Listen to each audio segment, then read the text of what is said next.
What's up, guys? Welcome back. Hopefully you enjoy my hat. We're getting into the holiday spirit here on the Rodman Rundown, and we're doing our first race preview for the first time in a long time, since about 2 months ago back at Texas Motor Speedway's dirt track. But today we are doing it for High Limit International at Perth Motorplex on December 28th, 29th, and 30th. Before I go any further, I want to ask everybody, if you're watching, a lot of my viewers do not subscribe to the channel. So if you do not subscribe, I would really appreciate it if you would. It is free, and it really supports the channel quite a bit. Now, before we get into it as well, I wanted to mention that this video is coming out on December 23rd, so quite a few days before we normally post our race previews, but I'm leaving tomorrow for Australia. I'll be on a plane for about 2 days to get down there, and we'll have a day to try and relax and get, accustomed to the new time change and all that. So I figured I would put it out right now and let it simmer here on the interwebs for a couple of days. Now, let's look at the weather forecast for Kwinana Beach, Western Australia, where the track is located. It is a 1/3 mile oval and apparently one of the best facilities in the entire world. I'll have to report back to you on that once I kind of experience it for myself.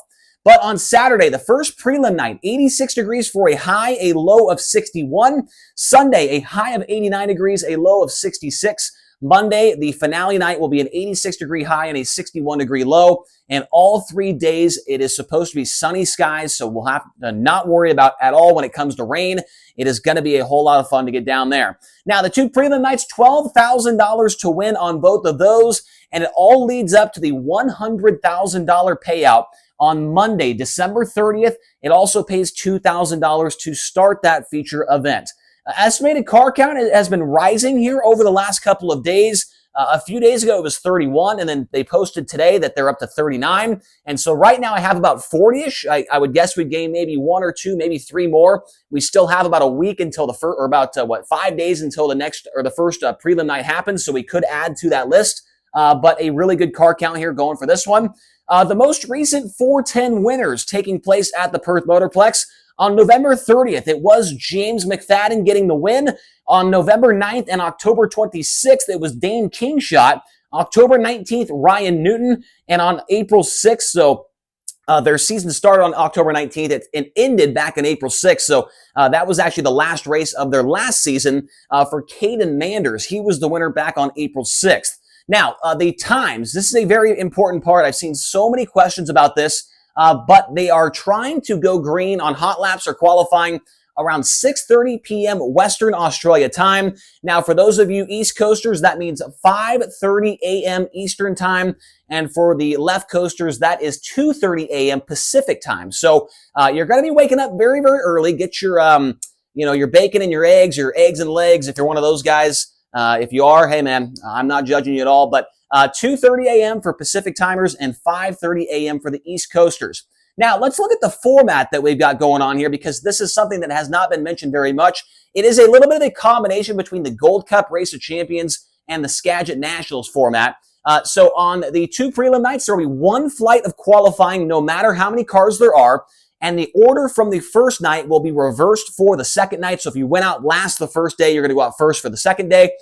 There will be points accumulated from the heat races, the qualifying, and the feature event. The top 4 finishers, or the top 4 drivers, I should say, in points after both prelim nights will be locked into the dash for Saturday night, or for, that's going to be tough to remember, for Monday night, because that's when the finale is. And so those top 4 guys after the 2 prelim nights, the top 4 in points, they'll be locked into the dash. And then on Monday, the heat race winners will go to the back of the dash to make up an 8-car dash, and that'll line up the first 4 rows of the feature. So a pretty brief introduction to, introduction to the format. So nothing too crazy there. I wanted to mention this as well. There is one race before the Perth Motorplex and the High Limit International event begins. That is Boxing Day, taking place on December 26th. So for all the drivers that are going to be there, they have one more opportunity to try and get their car dialed in. There's going to be a couple of guys that are coming from the United States that are running Boxing Day, and that'll be their first ever time seeing the Perth Motorplex. So that'll be one to watch for, and maybe take some notes on maybe who you think could get the win. This is also the highest paying sprint car race in the history of Australia. $100,000 to win, so a pretty historic event there. And the last time that a USA, United States, sanctioning body actually sanctioned a race down in Australia, Now, I know it's an exhibition race. It's not for points or anything like that. But the last time that it happened, the World of Outlaws did it in 2004 and 2005 at the Valvoline Raceway in the other side, I believe in New South Wales, the other side of Australia, the East Coast. So that happened over, almost 20 years ago. 20 years ago, the last time that there was an American-based sanctioning body, going over to Australia. So a pretty big deal there. And it's been a very long time, and we're very excited to be a part of it. Now, let's look at some of the nominations. It's not the entry list, it is the nominations. That is something I've learned about here over the last couple of days. Some of the guys that are going to be there, we cannot fit them all on the board. It's just not long enough. We got Callum Williamson, is a name that most people in America are probably familiar with after he came over this year and ran with High Limit and the Outlaws. Dane Kingshot, we talked about him over here, already a two-time winner this year. Cole Macedo, he'll be there as well. The drivers in the black riding are making their debuts at Perth Motorplex. Cole Macedo is one of those. Matt Jewell, he shipped his car over there, so he'll be racing in the 09. Jason Kendrick, Miles Bolger, Kyle Larson in the 1K, he'll be making his Perth Motorplex debut as well. Corey Eliason and Daniel Harding. Justin Whittle makes his Perth Motorplex debut. Jock Goodyear, James McFadden, Rico Abreu, Kerry Madsen, Brad Sweet. Gio Selzy makes his debut as well. Brock Zierfoss is on the list. Speaking of Kerry Madsen, the last time the Outlaws were there in 04 and 05, when they ran Valvoline, Kerry Madsen was a winner of one of those races. So Madsen has been able to be pretty successful when those American-based sanctioning bodies make their way over to Australia. We know he is from Australia. He's going to be definitely a guy to watch for when it comes to this event. Some other drivers that are on the list that we do not have room on the board for, just to name a couple here, we've got, let's see, we've got Jack Williamson, we've got Michael Keane, we've got Ryan Lancaster, Matt Eagle, Luke Oldfield, J.D. Dack, Joel Ettridge, Brad and Jamie Mayolo, Chris Coyle, Brooke Newsom, and a couple more on there as well. So there's going to be probably over 40 cars. There's going to be a lot of hype around this. I am so excited to see what the whole vibe is with Australian sprint car racing, because when it comes to sprint cars, there's really no bigger form of racing in that country. And so it's going to be a whole lot of fun. Yes, I will be there. Tony Laporta will be there as well in the infield. We'll be working with all the announcers at Perth Motorplex. It's going to be a ton of fun. Hopefully you're able to wake up on time. I'm thinking about opening the show with an alarm going off of my phone into the microphone. Maybe it'll wake you guys up. I don't know. We'll have to wait and see. But let me know your thoughts down in the comment section below. Thank you all so much for watching, and we'll talk to you guys again here soon.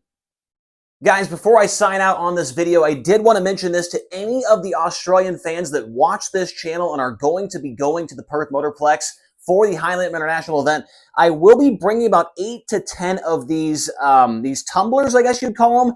They have the Rodman Rundown logo engraved on them. Great for your morning cup of coffee or whatever you want to use them for. So if anybody is interested in these, I will have them at the racetrack there for all 3 nights. I think, like I said, I got 8 or 10, I think I packed in the suitcase. So if you're interested in one of those, hit me up with an email and we'll get you in reserve. It's rodmanchase@gmail.com. Once again, thank you all for your support, and we'll talk to you again soon.